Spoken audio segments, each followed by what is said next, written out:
días a todos.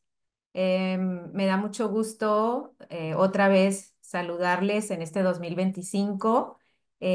Como ustedes saben, bueno, los que tuvieron la oportunidad de entrar a la presentación del plan anual de la red, ahí comentamos un poquito de que lo que hasta el año pasado se llamaban sesiones de café, ahora este año se llamarán OTT Café, transfiriendo experiencias, ¿no? Y lo mejor de todo, pues es que estas entrevistas, vamos a estar manejando un formato de entrevista y serán grabadas y después serán subidas al canal de YouTube de la red OTT, ¿no? Para su posterior consulta. Así que aquellos que no hayan tenido oportunidad de entrar en el en vivo, pues pueden consultarlo de manera posterior, ¿no? Bien, pues me voy a permitir presentarme para los que no me conozcan. Mi nombre es Alejandra Barraza, soy coordinadora de la Oficina de Transferencia de Tecnología del Centro de Investigación Científica de Yucatán, el CICI. El CICI es miembro de la red OTT y también pues colaboro como parte de la mesa directiva. Estoy en la parte de enlace gubernamental, ¿no? Entonces, pues es un gusto para la red llevar a cabo este tipo de actividades que sabemos que va a ser de mucho provecho para todos ustedes y pues que cumple con una de las misiones, con uno de los objetivos de la red, que es informar y pues informar y tocar temas de actualidad y de relevancia para todos los que nos dedicamos a las temáticas de transferencia de tecnología, ¿no? Y pues para los que no conocen muy bien la red pues es una asociación civil sin fines de lucro que agrupa a OTTs, tanto de centros de investigación como de universidades públicas y privadas, y también pues a profesionistas independientes que se dedican a estas temáticas, ¿no? La red durante todo el año lleva a cabo webinars, talleres, capacitación, es el referente en la generación de indicadores en temas de transferencia de tecnología, de propiedad intelectual.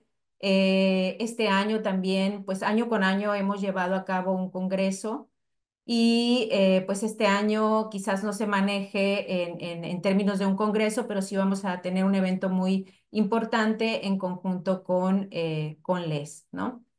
Bien, pues en esta ocasión nos acompaña una persona muy especial, una amiga y colega que tiene mucha experiencia en temas de transferencia de tecnología, de propiedad intelectual y por supuesto en la temática que hoy nos incumbe, que es transferencia de tecnología de recursos genéticos y conocimientos tradicionales, ¿no? Antes de empezar, me gustaría pues me gustaría preguntarles quiénes de los que están aquí participan en proyectos que tienen que ver con alimentos, con herbolaria, con cosméticos, con farma, con biotecnología, con biociencias. Por ahí hay una encuestita, si me hacen el favor de contestarla para saber, pues, ¿quiénes de ustedes se dedican al desarrollo de este tipo de proyectos o gestionan este tipo de proyectos, ¿no? Entonces, les pido de favor que me ayuden contestando la encuesta. Ah, mira, tenemos muchos en biotecnología, en alimentos, en farma. Excelente, muy bien. Pues yo creo que la charla va a resultar de mucho interés para todos ustedes. Precisamente Ileana va a tocar por ahí un tema relacionados, por supuesto, con biotecnología, con alimentos. Entonces, yo creo que les va a interesar mucho esta charla. No sé quiénes de ustedes, de hecho, yo propiamente trabajo en muchos proyectos, por ejemplo, de herbolaria. Y bien a bien, no sé si todos nosotros sepamos cómo hacer esta adecuada gestión de este tipo de proyectos, sobre todo aquellos proyectos en donde los recursos genéticos que se están utilizando están quizás incluso muy relacionados con conocimientos tradicionales, ¿no? Entonces, un poquito de esto nos va a platicar Iliana, cómo hacer una adecuada gestión de ese tipo de proyectos, ¿no? Antes de empezar y de cederle el micrófono a Ileana, me voy a permitir presentarla. Ella es profesora, investigadora y coordinadora de la Unidad de Transferencia de Conocimientos del Centro para la Gestión de la Innovación y la Tecnología de ITESO, Universidad Jesuita de Guadalajara. Ileana es licenciada química, farmacobióloga, maestra en Generación y Gestión de la Innovación por la Universidad de Guadalajara, doctora en Ciencias Sociales, Desarrollo Sustentable y Globalización por la Universidad Autónoma de Baja California Sur. Es parte del Sistema Nacional de Investigadoras e Investigadores de CONACYT. Es especialista en propiedad intelectual, recursos genéticos y conocimientos tradicionales por parte de la Organización Mundial de la Propiedad Intelectual, la OMPI. Es vocera del sector académico y científico para Latinoamérica y el Caribe ante la Organización de las Naciones Unidas para la Alimentación y la Agricultura, la FAO. Es experta en propiedad intelectual, transferencia de tecnología e innovación, con 19 años de experiencia en el sector privado y público en áreas de ciencias de la vida, electrónica y tecnologías de la información. Bienvenida, Ileana, me da mucho gusto que hayas aceptado estar con nosotros. Te quisiera hacer una primer pregunta, un poquito tratando de traer estos conceptos de qué son los recursos genéticos, que comprenden los recursos genéticos, qué son los conocimientos tradicionales, porque son términos que sé que seguramente estarás tocando durante la experiencia que nos vas a platicar y me gustaría que todos estuviéramos en la misma sintonía, ¿no? Y pues también que nos dijeras o que nos explicaras cómo se relacionan estos con el desarrollo tecnológico. Así que te cedo la palabra, Ileana, y bienvenida. Muchas gracias, Ale. Primero que nada, pues gracias por la invitación y pues qué gusto coincidir en este foro. Y pues bueno, después de todo lo que nos ha tocado vivir, ¿no, Ale? En este tema de gestión de innovación, propiedad intelectual y demás, nos conocemos desde hace muchísimo Sí, tiempo sí. y pues qué gusto, ¿no? Poder charlar y de pronto compartir las experiencias que estamos teniendo desde el ITESO en estos temas de transferencia de tecnología. Y bueno, ya entrando en materia, eh, ¿qué son los conocimientos tradicionales, los recursos genéticos y cómo se desarrollan estos en el marco pues del desarrollo tecnológico? Eh, Todo viene en función de lo que define nuestra Ley General de Equilibrio Ecológico. Un recurso genético es todo material genético y sus derivados que tienen un uso potencial eh, para el desarrollo de nuevos productos y procesos en áreas de biotecnología. Hablando de esto,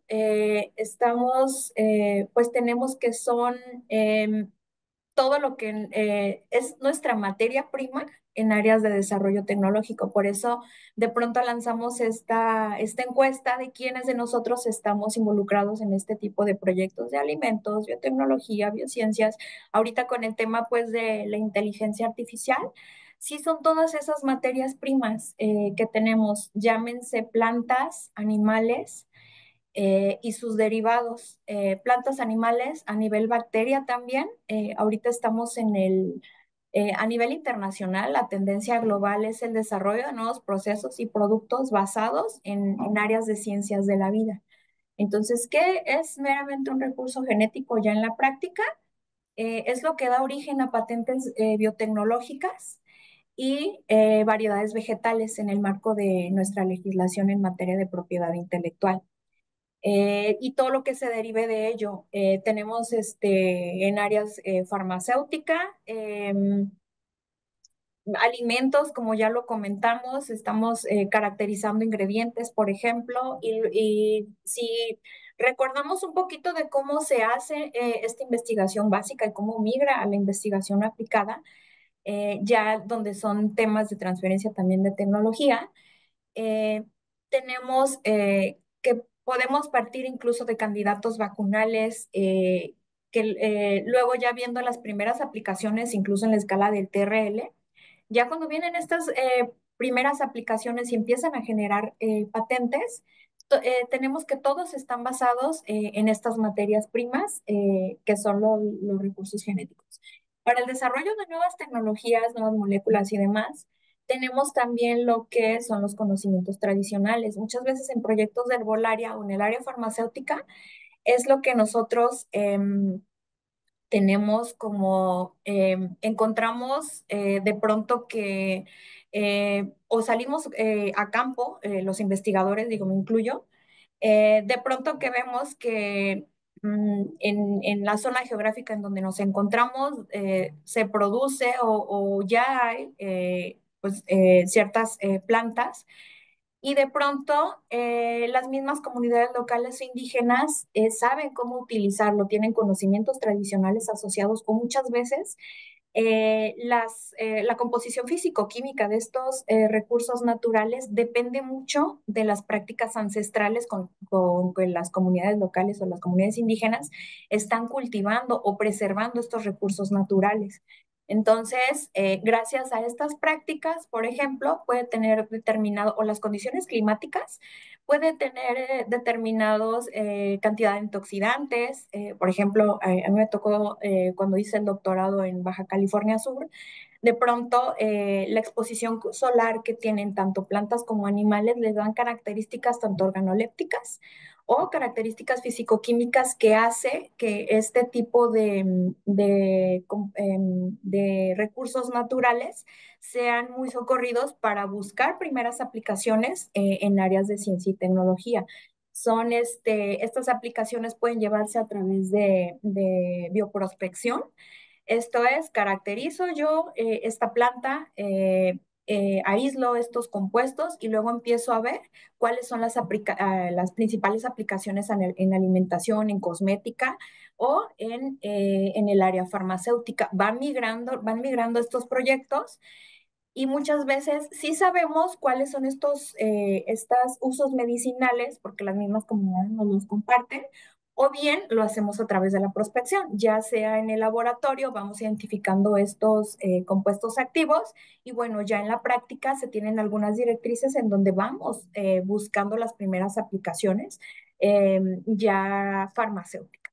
Entonces, esto es lo que nuestra ley contempla, cómo se relacionan con estos desarrollos tecnológicos generan patentes del área de biotecnología, alimentos, todos los que pusimos en este listado están relacionados con estos recursos genéticos. Puede haber o no conocimientos tradicionales asociados, pueden ser medicinales o pueden incluir prácticas que las mismas comunidades locales tienen o incluso ancestrales que preservan estas comunidades locales e indígenas.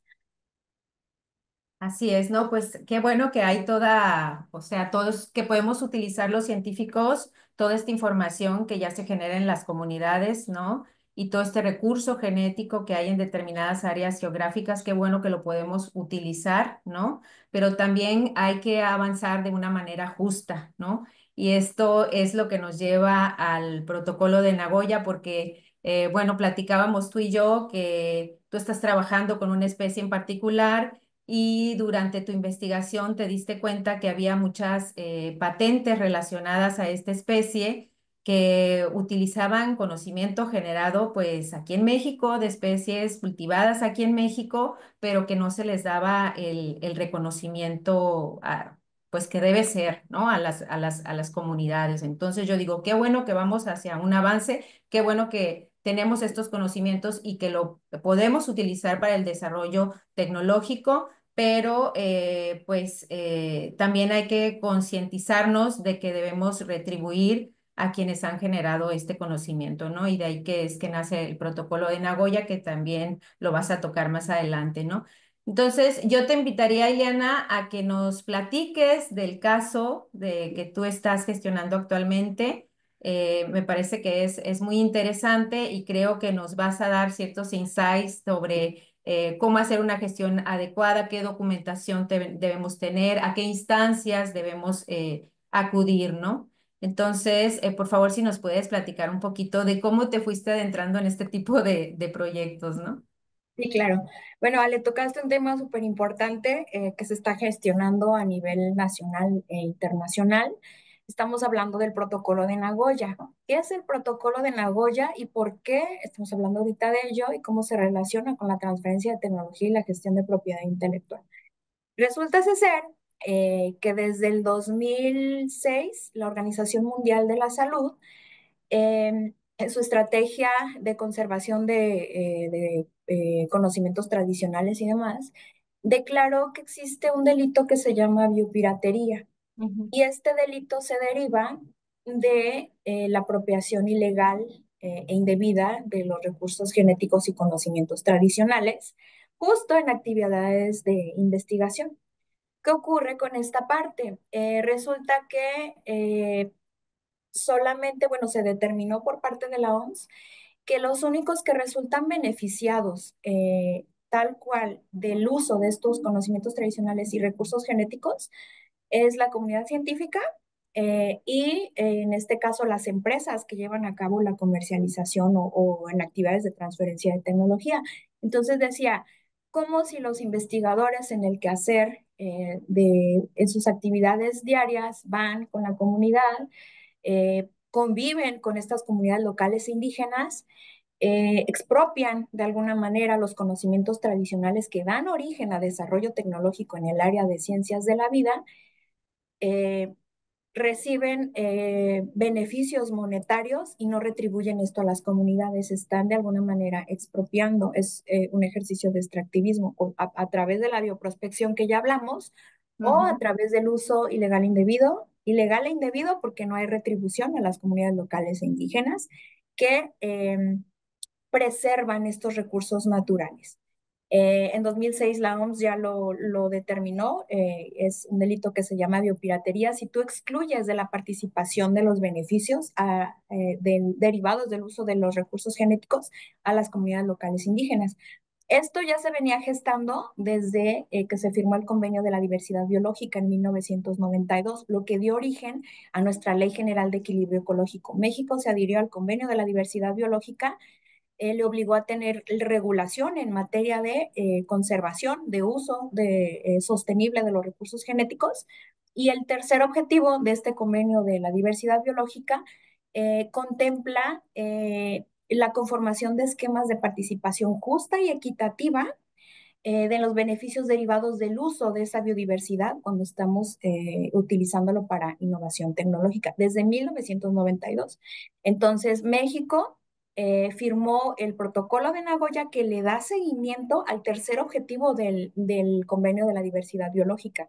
En 2014 fue creado este protocolo de Nagoya, es un convenio internacional en donde ahorita más de 140 países lo firmaron. México lo ratificó en 2014, lo cual lo obliga a tener regulación específica o procedimientos para el establecimiento de esquemas de participación justa y equitativa.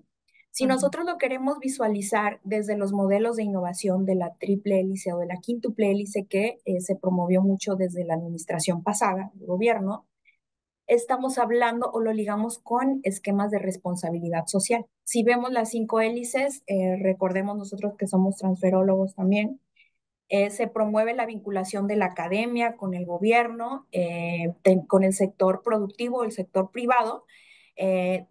Tenemos que integrar el tema medioambiental, entonces ahí es donde toman relevancia la generación de innovación tecnológica en áreas de ciencias de la vida por todo el tema de orgánico, verde, cambio climático y todas las áreas correlacionadas, pero también en el tema de responsabilidad social estamos hablando de esquemas de inclusión, que es justo lo que promueve el protocolo de Nagoya. Ahora, México ahorita tuvo sus primeros esfuerzos para generar una legislación, fue la Ley General de Biodiversidad, que se creó en 2016. Por alguna razón, esta ley todavía no ha sido madurada, pero tenemos un proceso transitorio. ujú, Entonces, con esto, ¿qué hacemos? Aseguramos esa inclusión, esos esquemas de inclusión justa y equitativa, tal cual como lo dice el protocolo, de comunidades locales indígenas, en donde puede o no haber la presencia de conocimientos tradicionales de prácticas ancestrales en el uso de recursos fitogenéticos, así lo contempla nuestra ley. En nuestra ley, perdón, la práctica. Este protocolo de Nagoya sí se ratificó en 2014, pero también está vinculado con alguna regulación que también está promovida por parte de la FAO, en la 38ª conferencia que fue el año pasado, también se trató estos temas de cómo, con el tema de soberanía alimentaria, con el tema de evitar desastres, más bien que no sea la pérdida de alimentación debido a desastres naturales, cómo evitar desperdicios y todo lo demás, se tocaron temas de innovación tecnológica, de cómo nosotros podemos vincular los universidades, centros de investigación a nivel Latinoamérica, cómo podemos integrar esta innovación tecnológica que tenemos ya de las otras áreas transversales para evitar la pérdida de alimentos, pero también cuando estamos hablando de pronto de conservación de cultivos, ahorita hablando de biofungicidas, biofertilizantes y todo este tipo de cosas, cómo establecer mecanismos de inclusión para estas comunidades locales indígenas que de acuerdo al protocolo de Nagoya son las que conservan y preservan nuestros recursos fitogenéticos, más allá de si tienen estas prácticas ancestrales o no. Entonces, esa es la legislación que tenemos nosotros en cuenta. ¿Qué te dice el protocolo de Nagoya? Tienes que establecer estos esquemas de participación justa y equitativa con estas comunidades, son esquemas de responsabilidad social, de inclusión. Estamos hablando de temas de gobernanza de los recursos naturales y de justicia social, que ahorita vemos mucho en la política pública nacional e Ujú, internacional. Este protocolo de Nagoya se alinea al Objetivo de Desarrollo Sostenible número 15 para los que andamos buscando por ahí fondos internacionales. También te piden que justifiques en las agendas internacionales cómo tu proyecto de investigación está teniendo este impacto en esto, lo que busca el desarrollo sostenible, ¿no? Que volvemos a lo mismo. Son estas 5 dimensiones que nuestra política pública nacional está empujando ante estos esquemas de vinculación en quinto play, hélice. ¿Dónde vemos el protocolo de Nagoya? Ahorita en todos lados. ujú, ¿Cómo nosotros lo podemos vincular con la práctica de transferencia de tecnología? Estos esquemas de inclusión justa y equitativa se tienen que integrar entonces con desarrollo de esquemas de responsabilidad social. ¿Cómo lo vivimos desde los proyectos de investigación en áreas de ciencias de la vida? Todos los que enlistamos desde un inicio.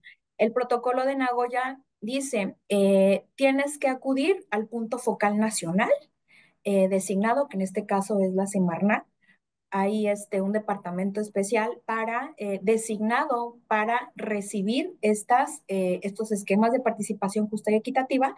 El trámite se llama acceso a recursos genéticos.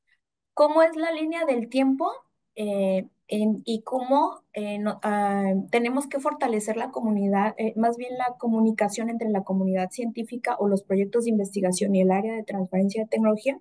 Ahorita lo voy a platicar brevemente.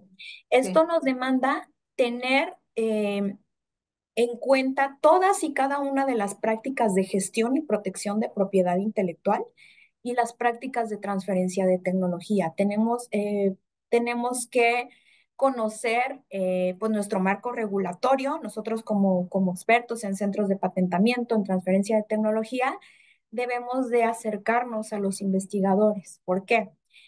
Hablando a lo mejor de un proyecto que recientemente hemos vivido aquí en el ITESO,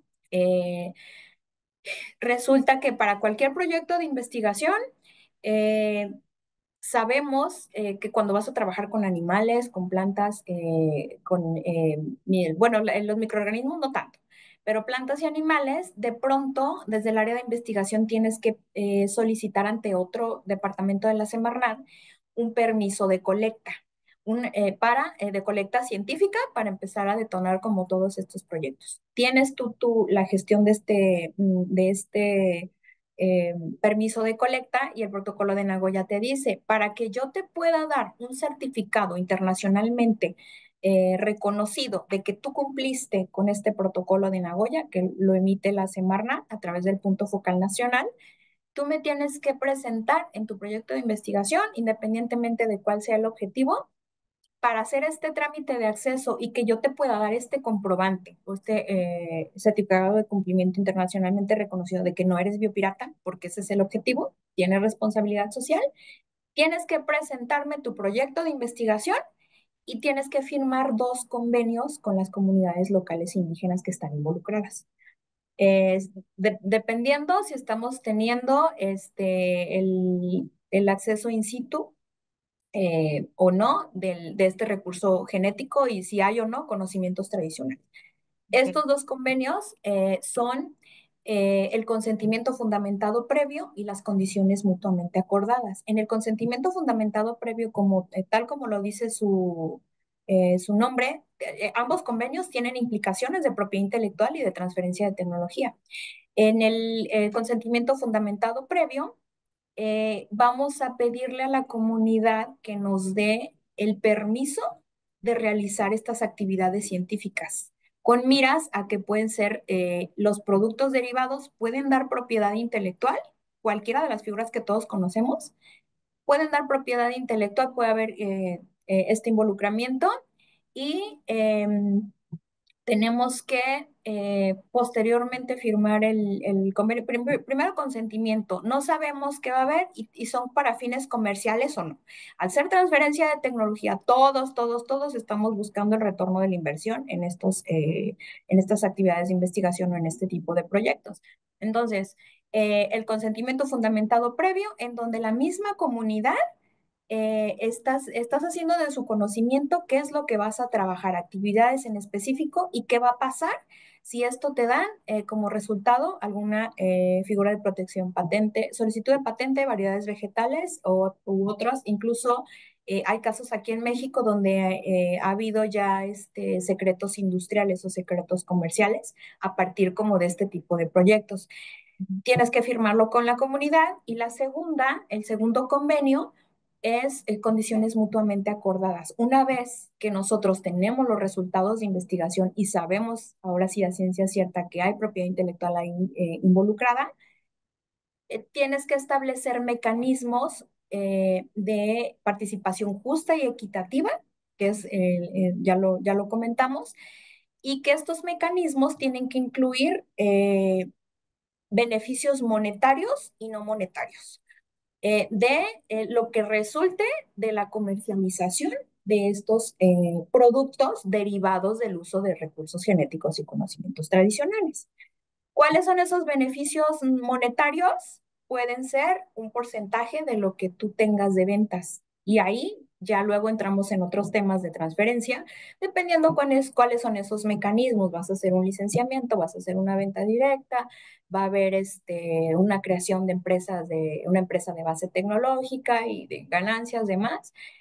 Sobre esos beneficios monetarios tenemos que meterlos en este tipo de convenios. Y los beneficios no monetarios son beneficios sociales. ¿Cuáles son este tipo de beneficios? Ahorita vamos a visualizarlo con el proyecto que desarrollamos en el área de alimentos. Entonces, una Sí, vez de que tienes, hecho, ajá, perdón que te interrumpa, Eliana. De hecho, estuve revisando el protocolo y veo que te da ciertas pautas de qué debe contener esos contratos, digamos, lo así, de las condiciones mutuamente acordadas, ¿no? Estaba leyéndolo así de manera detenida y sí te da unas pautas de qué cláusulas integrar a ese tipo de contratos. Y también da algunas pautas para lo que deberían pedir las comunidades o qué información deberían pedir las comunidades para poder dar ese consentimiento, ¿no? claro, Incluso estuve revisando y no sé, creo que a través de Semarnat se han propiciado que se formen algo que llaman protocolos comunitarios bioculturales que se encargan precisamente de capacitar a las comunidades y de informarles acerca de todas estas temáticas de bioprospección, biopiratería, para que ellos estén muy atentos y sepan qué información solicitarles a aquellos que quieren acceder a sus recursos naturales, ¿no? claro, tal cual como lo comentaste. Aquí el tema o el reto, bueno, el protocolo de Nagoya son esquemas de participación justa y equitativa para todos, porque integra el desarrollo de capacidades de negociación desde Así. los investigadores, desde los intermediarios, que somos la gente que estamos en áreas de transferencia de tecnología, y de negociación para las comunidades locales e indígenas y sus formas de organización. Si es un ejido, el protocolo te dice, si no tienes una figura jurídica bien determinada, tienes la opción de hacer de conformar estos protocolos comunitarios bioculturales en donde Ujú. Quienes de pronto estamos en las ciencias sociales sabemos que las comunidades, al menos las indígenas, son independientes, entonces tienen que nombrar a un representante de la comunidad.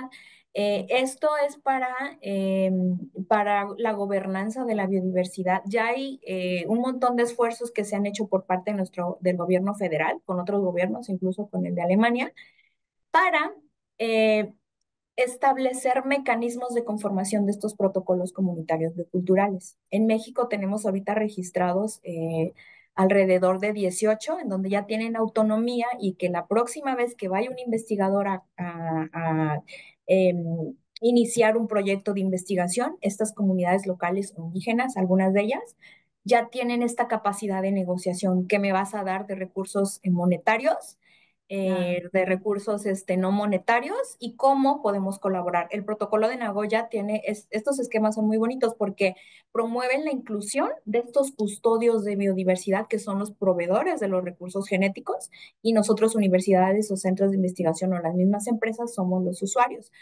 ¿Por qué es importante tener estos certificados de cumplimiento además de que a nosotros nos promueven como pues, tenemos responsabilidad social para un tema regulatorio? Ahorita los demás países, los que van más avanzados en la implementación del protocolo de Nagoya, al menos en la Unión Europea, en Sudáfrica, en Francia, en la India, si nosotros queremos registrar alguna patente en estos territorios, ya es obligatorio presentar este certificado de cumplimiento internacionalmente reconocido, emitido por el punto focal nacional. Esa es una parte. Si estamos hablando de los permisos de comercialización, en el tema no sé, a lo mejor no la FDA, perdón, la La COFEPRIS, COFEPRIS. Ujú. las comisiones ya de salud, donde tu tecnología necesita este permiso de comercialización o este registro sanitario, si así lo queremos llamar, están pidiendo estos certificados internacionalmente reconocidos. Incluso en algunos países, como en la India, como en Sudáfrica, o en la Unión Europea, la multa por ser biopirata o por no tener estos esquemas de participación y estos convenios firmados, es por el 1.000.000 de euros. Entonces, no te reciben tu solicitud de patente y también te multan si andas comercializando cosas que precisamente son biopiratas. Oye, Entonces, Ile, perdón, y hacia allá va también el tratado que apenas se adoptó el año pasado, ¿no? Por el tratado de la OMPI sobre propiedad intelectual, recursos genéticos y conocimientos tradicionales, ¿no? Que es está correcto. promoviendo que van a empezar a pedir ese consentimiento, ¿no? De los recursos genéticos que se están utilizando en la invención, ¿no? Que se haga esa declaratoria de manera obligatoria, ¿no? Sí, es correcto. Entonces, aquí tenemos que, bueno, hay que prevenir a las comunidades, hay que formar estas capacidades en transferencia de tecnología. Es súper importante, porque imagínense, muchos de nosotros ya pasamos el tema de registro de propiedad intelectual nacional, tenemos nuestras PCTs en trámite, algunos también ya tenemos nuestras solicitudes de patente allá. En cuanto ahorita ya está el tema regulatorio, son puntos de verificación en el momento en el que tú firmes un contrato de licenciamiento, tengas una empresa de base tecnológica, buscan esta trazabilidad. Entonces, si no cumples, no te dejan comercializar. ¿Y a dónde van esos esfuerzos de transferencia? Y principalmente ese retorno de la inversión. Vamos a estar vendiendo productos o procesos que tienen luego implicaciones legales ahí importantes y que frenarían el desarrollo económico de la región. Entonces, hasta allá llega el impacto que tiene este protocolo de Nagoya en temas de transferencia y de propiedad intelectual.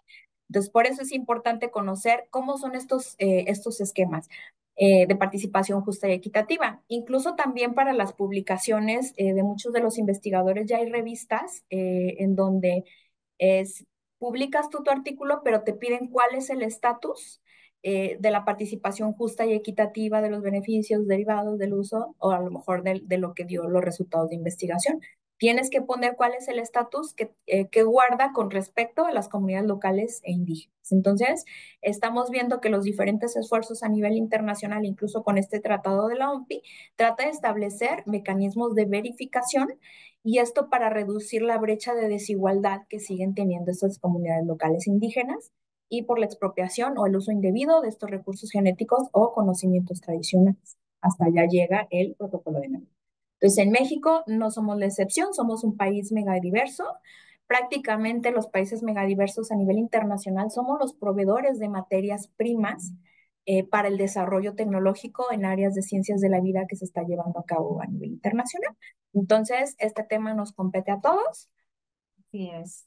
Sí, Ok. y me gustaría mucho que nos platicaras lo que te pasó con el amaranto. Estás trabajando actualmente en un proyecto para armar Sí, una formulación alimenticia, ¿no? Utilizando inteligencia artificial. Y pues me gustaría que nos platicaras de manera, pues, muy breve, cómo es que llevaste a cabo esta gestión de este proyecto. claro. Pues bueno, aquí detonamos un proyecto de investigación. Teníamos, igual aquí, bueno, tenemos en el ITESO un fondo para apoyo a la investigación. Anualmente hay una convocatoria, como si fuera un fondo público, para presentar proyectos de investigación en donde promovemos, bueno, se promueve que tenga esta vinculación en quíntuple hélice. Entonces tienes que tener incluso ya la práctica de pronto que ya es mandatoria en países desarrollados para investigación, que tienes que tener una empresa, un externo interesado en tu tecnología para favorecer la transferencia de tecnología, registro de propiedad intelectual para eficientar de pronto estos dineros que entran, pero también esquemas de inclusión social. Entonces decíamos, bueno, ¿cómo? Aquí el ITESO, por la misma naturaleza de los desarrollos tecnológicos, es muy, muy fuerte en tecnologías de la información y en el área principalmente de alimentos. De pronto hay algo de cosmética, tenemos carreras de biotecnología, nanotecnología y demás, y hay desarrollos alrededor de este área de las ingenierías, además de las ciencias duras, pues, ¿no? De mecánica, electrónica, ¿no? Pero en áreas de ciencias de la vida, de pronto decíamos, también se fomenta mucho que tengamos que planteemos estos proyectos desde desde la, perdón, de la interdisciplina y transdisciplina. Entonces decíamos, bueno, ¿cómo generar este proyecto de investigación? Y de pronto, pues mi línea de investigación tal cual es todo lo que tenga que ver con el protocolo de Nagoya y gestión de innovación. Entonces, bueno, teníamos aquí la propuesta de desarrollar un alimento que fuera a través de inteligencia artificial para que hubiera concatenación del área de ingenierías y con, tecnologías de la información y el tema de responsabilidad social, además de estos esquemas de inclusión. Entonces decíamos, tenemos que promover el uso de ingredientes endémicos por toda la riqueza cultural, forma parte del patrimonio biocultural y evitar a lo mejor que estas comunidades se vayan a otros países y sigan produciendo pues lo que ya saben y demás, ¿no? Elegimos este proyecto que integraría el uso de ingredientes endémicos justo para favorecer la producción de estos ingredientes, favorecer desarrollo económico en estas comunidades locales. No tenemos ahí comunidades indígenas, pero entonces planteamos ya las actividades de investigación en este esquema de vinculación de quíntuple hélice.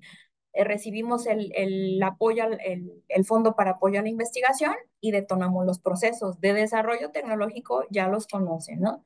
Y luego en áreas de ciencias de datos y demás, y ahorita inteligencia artificial, que también tiene implicaciones de propiedad intelectual y demás, desarrollamos ya, estamos buscando, bueno, se desarrolló un algoritmo que te arrojara estas fórmulas de productos que tuvieran estos ingredientes endémicos. Se tuvo que programar ahí el algoritmo y todo. Además de estos productos, pues tienen también el tema nutrimental, ¿no? Además de utilizar estos ingredientes endémicos, pues que la mezcla de estos ingredientes tuvieran desde la parte organoléptica y también desde la parte funcional las ingestas diarias recomendadas. Y con inteligencia artificial fue de un reto enorme. Este proyecto lo llevamos a cabo el año pasado. Entonces se obtuvo ya el algoritmo y demás. El algoritmo nos arrojaba estas formulaciones y empezamos a ver qué tipo de ingredientes endémicos pudiéramos utilizar para testear este prototipo ya de bebida. Es una bebida y un producto de panificación. Entonces decíamos, bueno, de pan, el tema ahorita de los celíacos, ¿no? Me incluyo, alergias al gluten y demás. Tenemos el amaranto, que es un ingrediente endémico que tiene proyección incluso a nivel Latinoamérica. Hay una red junto con la chía y demás. Entonces buscamos una comunidad local de productores para ver que nos dieran este recurso natural. Localizamos entonces a productores en el estado de Puebla y entonces decíamos, necesitamos el recurso genético para testearlo y luego primero para caracterizarlo. ¿Por qué? Porque estábamos hablando de un alimento que tenía, no solamente es la mezcla, como si estuviéramos haciendo panecillos, ponle tanto de amaranto con polvo para hornear, no, sino que a través de inteligencia artificial fueron calculadas a lo mejor esa cantidad de ingredientes, tanto para corregir sabores, participó también además del departamento de matemáticas, participó una compañera que se especializa en análisis sensorial. Entonces, todo esto fue un reto, pero fue un ejercicio padrísimo, ¿no? Llegamos entonces a determinar que el amaranto pudiera ser incluido y en qué cantidades y demás, que pudiera ser caracterizado y demás, ¿no? Entonces, contactamos a la comunidad y detonamos ya el tema de responsabilidad social. Ahora, explicamos que era el protocolo de Nagoya, de pronto vimos, incluso les compartimos información, hicimos monitoreos tecnológicos en bases de datos de patentes, en donde también nosotros descubrimos que el amaranto mexicano, que es un producto endémico, está siendo utilizado en otros países, incluso ya dentro del protocolo de que México se adhirió al protocolo de Nagoya en 2014, donde ya han estado aislando incluso compuestos bioactivos antineoplásicos y donde hay patentes y donde está generándose a nivel global un movimiento de desarrollo tecnológico en base a estos recursos naturales y, oh sorpresa, revisamos las bases de datos de el punto, donde el punto focal nacional envía estas solicitudes de acceso y pues solamente siguen siendo las 8 que ha habido desde que se detonó el protocolo de Nagoya. Entonces, está habiendo un uso ilegal de estos recursos genéticos. Fuimos con la comunidad local, entonces, a revisar, ¿no? De quién te compra el amaranto, ¿sabes lo que hacen con él? Sí, lo compran para comerlo. No, aquí estamos viendo que no es para consumo humano. Entonces, una de las implicaciones que tiene el protocolo de Nagoya es si te lo vas a comer solamente mezclarlo y demás, no aplica el protocolo de Nagoya, pero si estás haciendo esta caracterización, esta inclusión en estos desarrollos tecnológicos y desde un punto de vista ya más bioquímico, físico-químico, desde las biociencias y demás, tú estás haciendo bioprospección, ahí sí te ocupa el protocolo de Nagoya. Entonces, nosotros, al tener este esquema de responsabilidad social, tenemos que ir con la comunidad. Fue un ejercicio padrísimo porque incluso ahí recuperamos, contrastamos si había conocimientos tradicionales asociados, buscamos en esas patentes si había o no la inclusión.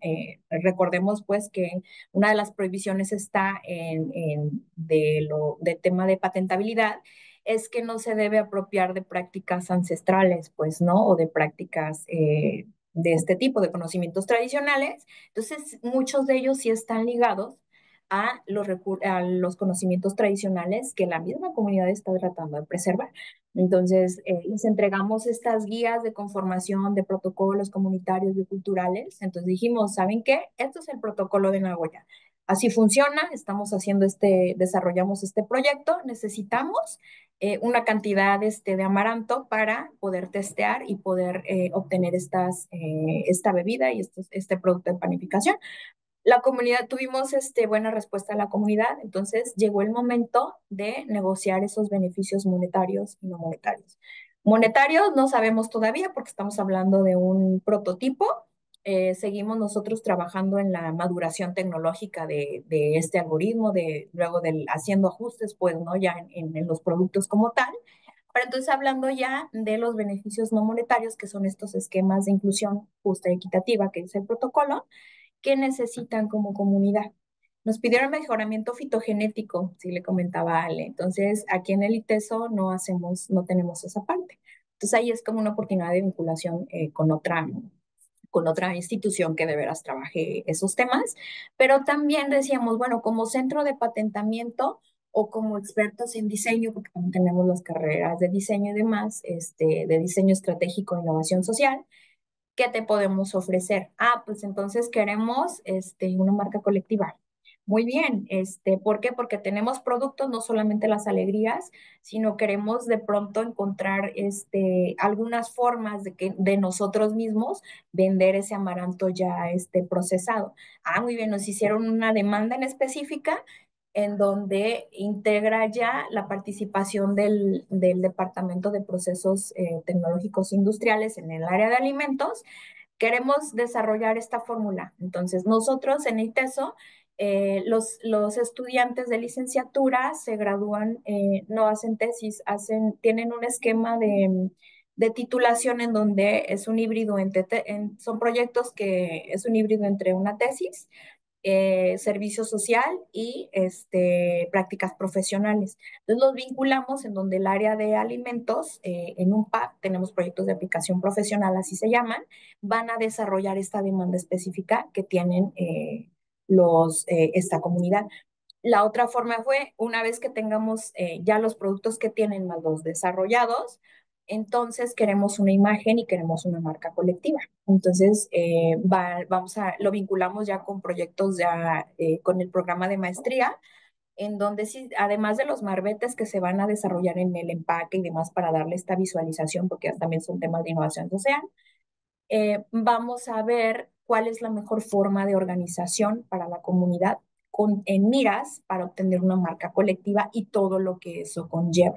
Entonces, tenemos ya estos esquemas de los beneficios no monetarios, al menos en lo que llegan los monetarios, porque ya todos conocemos cómo se gestionan desde la parte pues, de licenciamiento, transferencia de tecnología y vincularlo también con fondos que tenemos, por ejemplo, aquí en el estado de Jalisco para maduración tecnológica. Ok, Entonces, ¿cómo integra esto la Semarnat? Tenemos que hacer esta solicitud de acceso, tenemos ya el establecimiento de estos beneficios, bueno, tenemos el consentimiento fundamentado previo, que es uno de los principales convenios. Para eso tuvimos que echarnos un clavado en la regulación, tuvimos que desarrollar de cero esos dos convenios que te dice el protocolo de Nagoya. Tuvimos apoyo de un abogado experto en propiedad intelectual en transferencia de tecnología. Desarrollamos estos dos instrumentos en función a lo que dice el protocolo de Nagoya, esas recomendaciones, y aunque luego ya de pronto el mismo protocolo te dice, ya cuando firmes tus condiciones mutuamente acordadas y demás, tienes la opción de dejarlo como confidencial. Ahorita estamos todavía gestionando esos beneficios. Entonces desarrollamos, fue un ejercicio muy bonito porque desarrollamos tal cual esos instrumentos, se presentaron ante la Semarnat, ahorita estamos ya terminando pues a punto pues de la firma porque ya tenemos estos beneficios monetarios y no monetarios. Entonces, en este caso, la Semarnat, al revisar ese cumplimiento, tenemos que mandar ese proyecto de investigación, cuáles eran las cuestiones.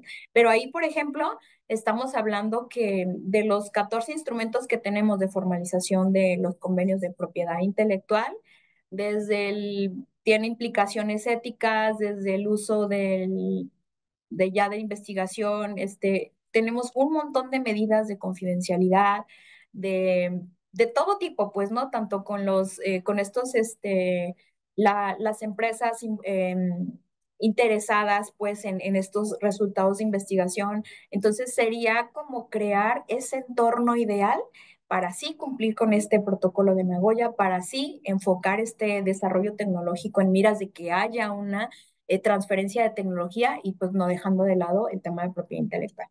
¿Qué claro. más dice el protocolo? Enfocarlo a uso comercial o uso científico. Aquí está enfocado a uso comercial. Una Ujú. vez que te dan el certificado de cumplimiento internacionalmente reconocido, también tienes opción. Primero tienes que ir a depositar el material genético al Centro Nacional de Recursos Genéticos que tenemos también aquí en Jalisco.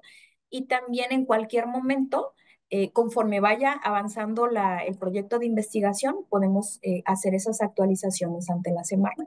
Entonces ya nos dan ese Ok. certificado de cumplimiento Y como vemos, o sea, para establecer estos esquemas de participación justa y equitativa, las opciones son infinitas, tanto como nos deja el marco regulatorio nacional en materia de propiedad intelectual, o también enfocados a ese mercado potencial en donde nosotros estamos visualizando registrar esta propiedad intelectual y por lo tanto establecer este modelo de negocio. Ok. Ile, a este momento me gustaría pues dar entrada a algunas preguntas. Aquí en el chat tengo algunas de Rodrigo, de Carlos Guillén. Dari, no sé si me pudieras apoyar. Le pedí a Dariana que estuviera atenta a ver quiénes levantaban su manita. Eh, no sé si puedas abrirle los micrófonos porque me gustaría que hicieran las preguntas de viva voz. Yo aquí en el chat tengo primero a Rodrigo y después a Carlos Guillén, que tiene varias preguntas. Claro que sí, le paso a abrirle los micrófonos a ambos. Ok, gracias. Buenos Rodrigo días. y luego Carlos. Rodrigo, por favor, si puedes abrir tu micrófono.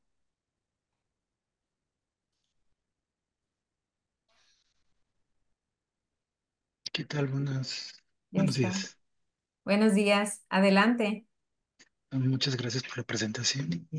Eh, Quería preguntar acerca de la farmacopea herbolaria de los Estados Unidos mexicanos, en donde viene mucha información. Y si esta divulgación de esa información de cómo hacer a veces remedios herbolarios no está en contraposición con el protocolo de Nagoya que comentabas. Bien. Desde mi punto de vista, no, Ujú. porque eh, recordemos que uno de los retos principales, mm, más bien como para comprobar como esa propiedad, así lo vamos a llamar, de estos conocimientos tradicionales, tiene que estar fijados en algún lugar. Ujú. Entonces, todas las bases de datos que hay ahorita disponibles, la que tiene la UNAM de manera digital, es una biblioteca, ahorita no recuerdo bien el nombre, pero todo lo que visibiliza la CONABIO, por ejemplo, de especies endémicas, todo lo que nos dice la literatura, incluida la farmacopea, de alguna manera aterriza de quién son esos conocimientos tradicionales.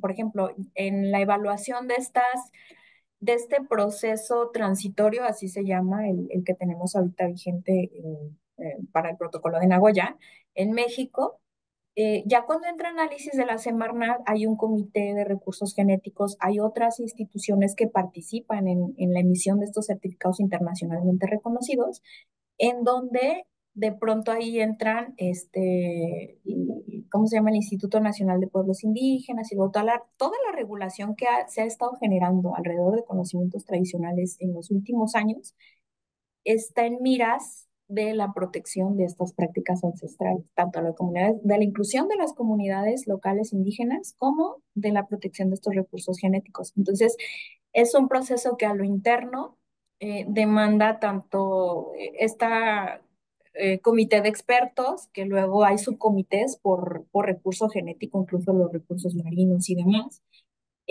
Luego ya vienen, integran, incluso está involucrado el SNICS, de lo que es la Secretaría de la SADER, la de, ¿qué? Recursos, no, lo que era antes la SAGARPA, no me sé ahorita el nombre, ¿no? Y ya tiene 6 años, ¿no? Que lo cambiaron. De la SADER, incluso la Secretaría de Cultura, en la Ley Federal del Derecho de Autor, ahí mismo habla sobre el uso de los conocimientos tradicionales. Entonces, es un ejercicio al menos de vinculación, de integración de todas estas instancias de gobierno para la emisión de estos recursos, para la emisión, perdón, de estos certificados internacionalmente reconocidos. Entonces, no, no afectaría. Ahí más bien la pregunta sería, cuando no están fijados, cómo nosotros aseguramos o o cómo demandamos, ¿no? De pronto hay otros Sí. esquemas que son promovidos por la UNESCO para la conservación del patrimonio cultural, por ejemplo, ¿no? En donde ya luego están vinculados las instancias de gobierno que les compete este tema de hacer el reconocimiento o fijación de estos conocimientos tradicionales o prácticas ancestrales. De hecho, el Tratado de la OMPI también estipula eso, o sea, anima a los países a que estructuren sus propias bases de datos de sus conocimientos tradicionales, así como lo hizo la India, ¿no? Como Claro, medidas defensivas para que otros no se apropien de claro, ese conocimiento, ¿no? Porque las oficinas de patentes, ¿cómo van a saber si está involucrado ahí un conocimiento tradicional, ¿no? Entonces, claro. hay que divulgarlo para impedir que otros se apropien de ese conocimiento, ¿no? Es correcto. El ejemplo clarísimo está en la India, pues, ¿no? En 2020, sí fue no, en 2021 fue declarada en el Índice Global de Innovación como potencia en innovación por el impacto que tienen sus desarrollos tecnológicos en, vaya, tecnologías de la información, pero también en regulación en materia de conservación de biodiversidad. La India ahorita es el país líder en cumplimiento del protocolo de Nagoya. Entonces desarrolló esta base de datos de conocimientos tradicionales en donde esta misma base es consultada por oficinas de patentes para evitar eh, esa apropiación indebida, ilegal de los recursos, perdón, de los conocimientos tradicionales asociados, digo, a sus, ¿cómo se llama? A sus plantas medicinales y demás, ¿no? Aquí nosotros tenemos la biblioteca, es la biblioteca digital, creo que es Herbolaria, se llama, el de la UNAM, y Ujú. varios, pues, ¿no? O sea, los mismos centros de investigación tienen sus bases de datos y demás. Entonces, ahí el tema es la fijación y después también el mismo protocolo dice un recurso genético y su geolocalización. No importa si es una planta introducida o no, mientras nosotros tengamos eh, esa, eh, esa visibilización o las pruebas, al menos, incluso hay casos a nivel internacional en donde ha habido nulidad de patentes porque por esa misma fijación de conocimientos tradicionales y demás, son las medidas en físico que necesitan en la oficina de patentes para promover la nulidad de esa apropiación ilegal e indebida del patrimonio biocultural. Entonces, digo, todo un tema, pues, ¿no? Ajá. Para discutir aquí alrededor. Bueno, Muchas gracias. ahora, Carlos, adelante. Muchas gracias, buenas tardes con todos. Es decir, es Buenas fascinante el tardes. tema de propiedad intelectual y el tema de conocimientos colectivos y sobre todo nuestros pueblos indígenas. Y la pregunta va ligada a lo siguiente, ¿no? Vinculados al recurso biológico, es importante entender que aquí hay espacios de investigación. Es decir, no hay duda que nosotros nos debemos comprometer. Yo pertenezco a una universidad que permanentemente está haciendo investigación y más I en recursos biológicos, en recursos eh, de conocimiento colectivo de pueblos indígenas. Pero hay algo que me preocupa, que es el cambio climático. Se ha demostrado que las especies endémicas lamentablemente sufren en el cambio climático. Y lamentablemente otro elemento que también es fundamental, nuestros amautas, nuestros ancestros, fallecen, ¿no? Nuestros abuelos fallecen. Y ese conocimiento se pierde, nadie lo capturó, nadie le dio respuesta a lo que tenían. Y nuestros nietos, nuestros hijos, lamentablemente no son poseedores de ese conocimiento. Veían esa importancia el tema de exclusividad geográfica, el tema de importancia ecológica, el tema de valor genético y de vulnerabilidad de riesgo, ¿no? Que son temas importantes que los toman a Goya, pero al final, como todo elemento perfectible en un convenio como Nagoya, no tomó todo lo que podía tomar. Es decir, sabemos todos, muchas cosas no se dieron, por eso muchos países como Estados Unidos, China, al final no lo firmaron, no son parte del convenio de Nagoya. Y la importancia que tú dices sobre la India es trascendental, porque nos compromete a que Perú y México tengamos una relación directa con respecto al amaranto, porque mientras a ustedes le llaman amaranto, nosotros le llamamos kiwicha, pero son especies domésticas. Pero vayamos al tema genético. ¿Quién domesticó antes de? Es decir, ¿qué cultura le hizo la domesticación? Porque vino de elementos de una transformación natural, manipulación manual, una serie de componentes que tenemos que ayudar a establecer la pertinencia de esa biopiratería. Como bien decías, en las patentes nos robaron muchas cosas, es decir, vinieron muchos países, Alemania, Estados Unidos, Inglaterra, Francia, China, todos vinieron a nuestros lugares de destino y se robaron todo, es decir, se llevaron todo lo que podían robarse. Y al final ellos tienen, muchos de ellos tienen centros experimentales de tecnología, de genética que ya no existe en nuestro territorio. Y entonces la pregunta nace de madura. ¿Qué hacemos para ayudar a que aquello que está ligado a nuestro ancestro, nuestra cultura, nuestra biodiversidad, como decía este tema de un especialista, decía el calendario biodiverso, en la protección de estas especies que no pueden dejar de existir? Si no existen, nosotros dejaríamos de existir, algo así. Es una relación medio extraña, pero somos un ecosistema biológico. Entonces, ¿cómo deberíamos entender, doctora, la importancia y el comportamiento en el cual nuestros países deben buscar una forma de devolver a esos pueblos indígenas lo que les pertenece, ¿no? Pero devolverlo no en economía, yo creo que en conocimiento, en información, en el valor que debe tener. Yo veía un trabajo muy interesante de Chile con respecto a los mapuches. Hoy día los mapuches es una sociedad muy centrada en su propio yo, es decir, desarrolla la lupinia de manera industrial. ¿Y nosotros qué hacemos? México, Perú, Colombia, ¿qué hace? Ecuador, Bolivia, ¿qué hacemos nosotros para darle la cadena de valor de la importancia a estos productos, buscando de que el beneficio regrese a estas comunidades para fortalecer su educación, para fortalecer su cultura, para fortalecer sus lazos familiares? Muchas gracias. Ok, entonces la pregunta sería, ¿cuáles serían las acciones que tendríamos que promover? Sí, doctora. ¿Cuáles serían las acciones que podríamos promover para que este evento en el cual el conocimiento se mantenga, ¿no? ¿Cuál debería ser la inclusión perfecta que deberíamos ayudar a fortalecer como parte del problema, del tema de Nagoya, de la biopiratería y las comisiones nacionales que están ligadas a esta protección? Pues justo para eso estamos reunidos el día de hoy. Este tema, como sabemos, es transversal. Entonces, el gobierno, no solamente su responsabilidad es, digo, el establecimiento de políticas públicas, ahí entran esquemas ya de gobernanza y de gobernabilidad. Entonces, yo creo que algo importante como gremio es de pronto empezar a establecer estos, en lo que las actividades de investigación nos permiten y temas de transferencia y demás, tratar de encuadrar o de establecer estos esquemas de participación justa y equitativa, porque puede haber la política pública hecha, a lo mejor esto puede ser, todo es perfectible, puede estar ahí, pueden estar las bases y demás, pero también tiene que haber una demanda, tiene que haber una aplicación, así se van gestionando tal cual ya una política o una cultura.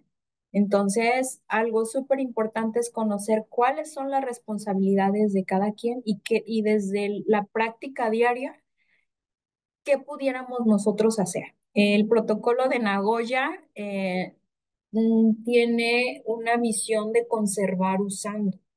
Y todo, esto no es no es meramente conservacionista de aquí lo tienes, no lo toques, porque si no se extingue.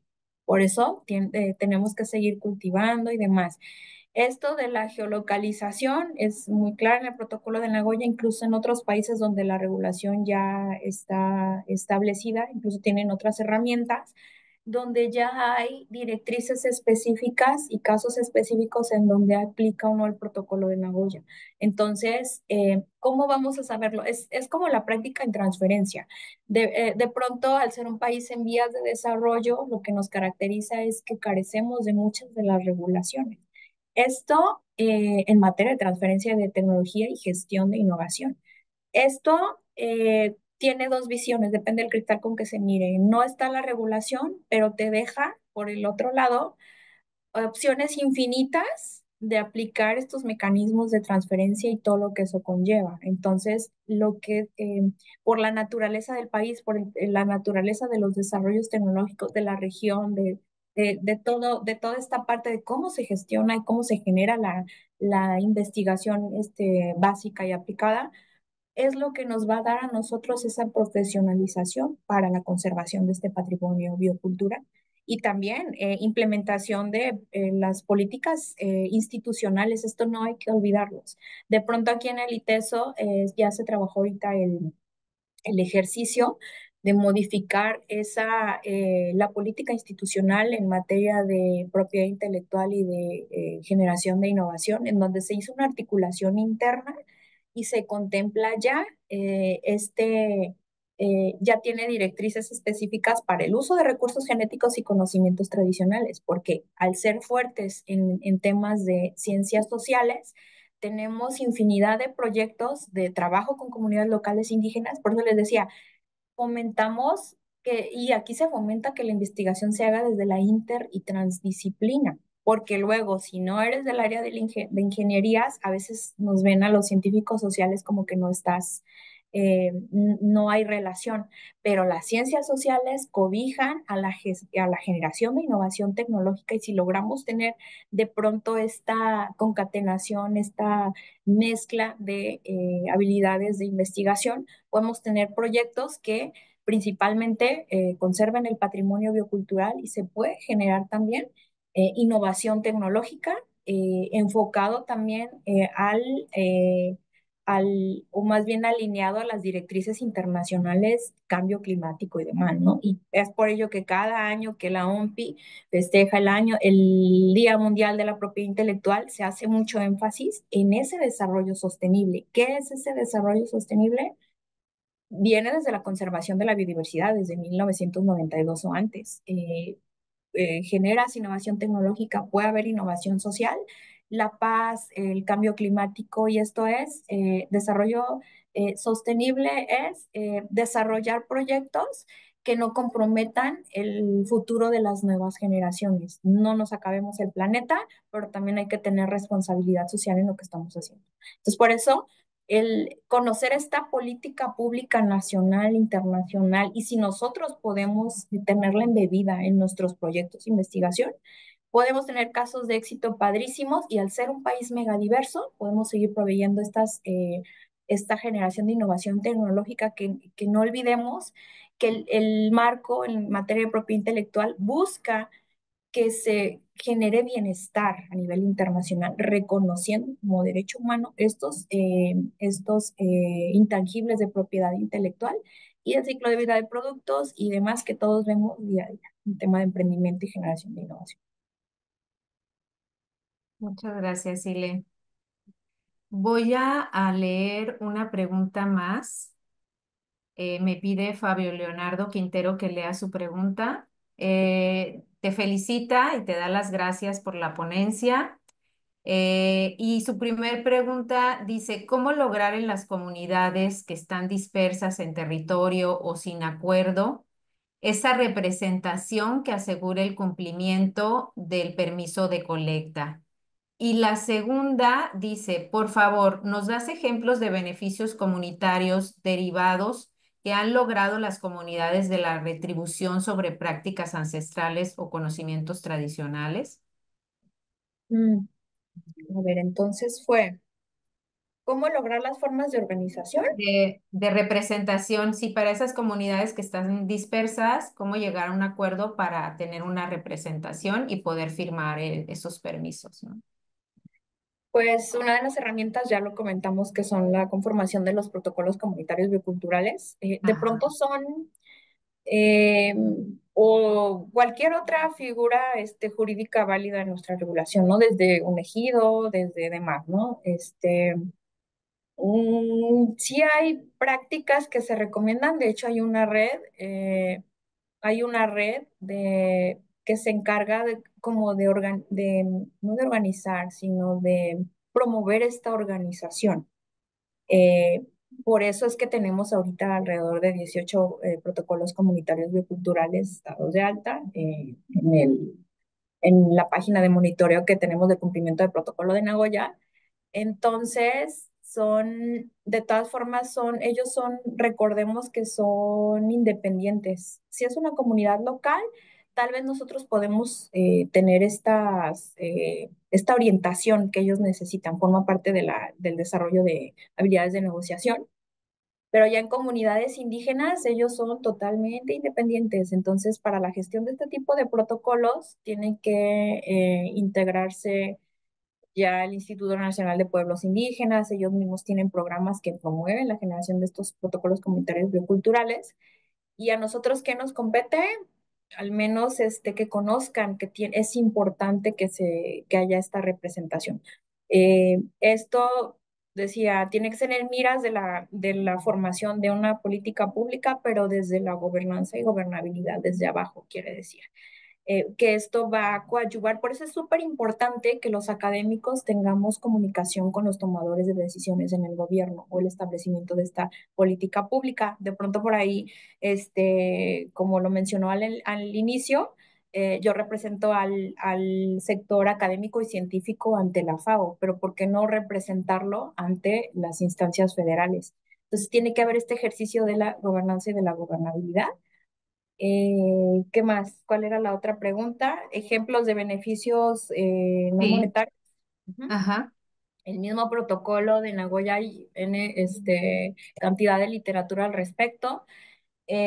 Puede ser desde, hay casos de las primeras solicitudes de acceso que se conformaron en donde sí tiene que ver mucho con educación, depende mucho quién sí. sea, quien esté, me apareció aquí la ventanita de quién esté involucrada, si es una institución pública, si es una institución privada, a lo mejor el impacto que pueda llegar a tener el usuario de estos recursos genéticos y del poder de gestión que se tenga, ¿no?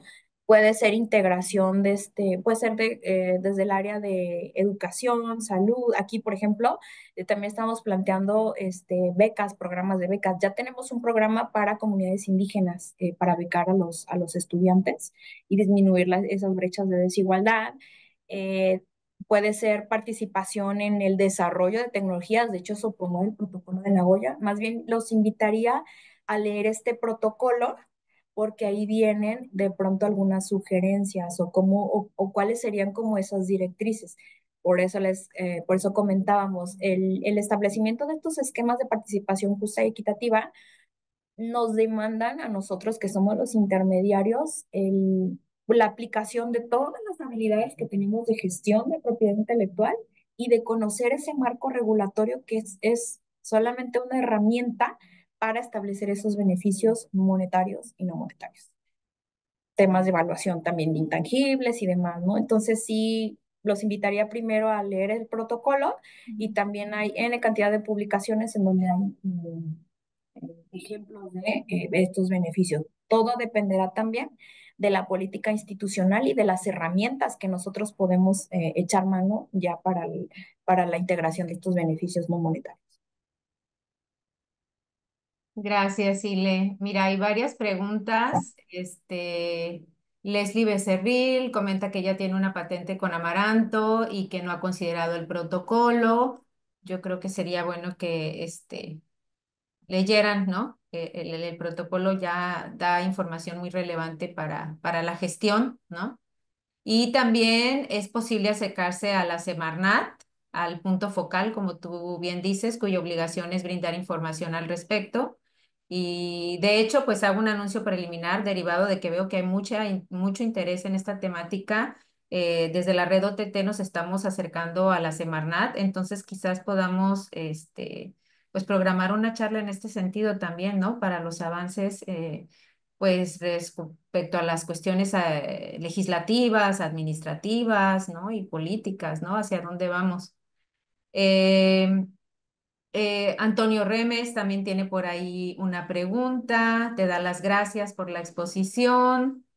Él toca el tema de la zarzamora, que si está libre de seguir el protocolo de Nagoya. Nuevamente te felicita Héctor Villanueva, te felicita por la conferencia. eh, Muy valiosa información. Y por ahí, pues nos dice Leslie que ella ha enviado correos al punto focal y no ha obtenido respuesta, ¿no? Entonces, quizás hace falta un poquito pues esta vinculación, ¿no? Que precisamente queremos propiciar desde la red OTT. Y en ese sentido iba mi última pregunta, Ileana, pues que podemos, aunque ya lo has comentado en el contexto de las respuestas que nos has dado, pues cómo podemos contribuir las OTTs a fortalecer, ¿no? La implementación del protocolo de Nagoya, porque creo que hace falta mucho por hacer, ¿no? ¿Cómo podemos contribuir? Así es. Perdón, sí, ¿cómo podemos contribuir? Sí, contribuir primero desde casa, socializando el tema con los grupos de investigación. ¿Qué más? Primero socializando el tema, pues tomar estos lineamientos de propiedad intelectual, digo, también es un es un tema de mejora en la mayoría de los instituciones de investigación en universidades. De pronto, muchas de las que tenemos en el país carecen de esta política de propiedad intelectual y nosotros mejor que nadie la sabemos. De pronto se empieza a gestionar el registro de alguna solicitud de patente o eh, algún otro figura de propiedad intelectual y hasta que ya tenemos que presentar todos los documentos al INPI, resulta que ahí vemos asimetrías. Hay instituciones que jamás en la vida han tenido o se han visto en la necesidad de presentar una solicitud y de pronto no tienen lineamientos. Todo el tema, primero poner orden en casa. Ese Ujú, sería el primer paso. Segundo, pues yo creo que como gremio, ¿no? Fortalecer estas capacidades.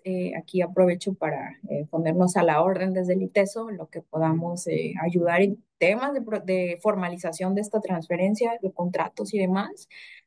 Eh, Tener a lo mejor estas capacitaciones, este acercamiento, igualmente con los científicos, ¿no? De pronto andan, así como cuidamos mucho la divulgación previa en que de pronto se llevan a los congresos y demás, y ay, pues que ya lo divulgué, ya lo mandé al artículo, y andamos a veces corriendo presentando estas solicitudes de patente, si sabemos que el cumplimiento del protocolo de Nagoya tiene implicaciones en la comercialización, en lo que se resuelven temas de que si los mecanismos de ver el modelo de negocio, porque todos sabemos que son procesos lentos, ujú, pero constantes, y lo hacemos constante, es un cumplimiento regulatorio que va a tener pues nos vamos a tener que topar, no hay responsabilidad que no llegue, siempre lo he dicho, ¿no? En el momento en el que ya todos estemos invirtiendo estos dineros de investigación y desarrollo en registro de propiedad intelectual a nivel internacional, hay que revisar si en esa factibilidad regulatoria, si este país forma parte del protocolo de Nagoya y aunque no, tenemos, por ejemplo, los certificados de cumplimiento internacionalmente reconocidos que se han emitido o estas solicitudes de acceso que están registradas ante el punto focal nacional.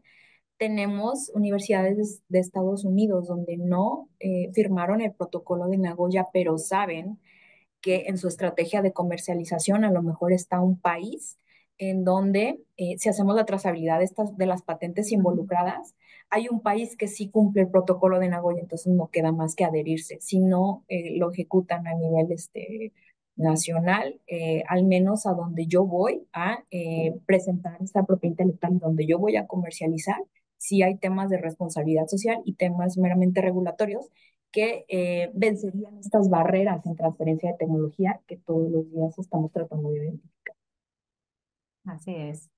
Bien, pues yo creo que este tema da para mucho más. Ileana, todavía se quedaron algunas preguntas por ahí en el chat, pero yo pues les invitaría a contactar a Ileana, y a contactarla también, ¿por qué no?, a través de aquí de la red OTT y les lanzamos por ahí una encuesta que les pediría la respondan. Queremos saber si quieren más temáticas relacionadas con recursos genéticos y conocimientos tradicionales o qué otras temáticas les gustaría que tocáramos en OTT Café, ¿no?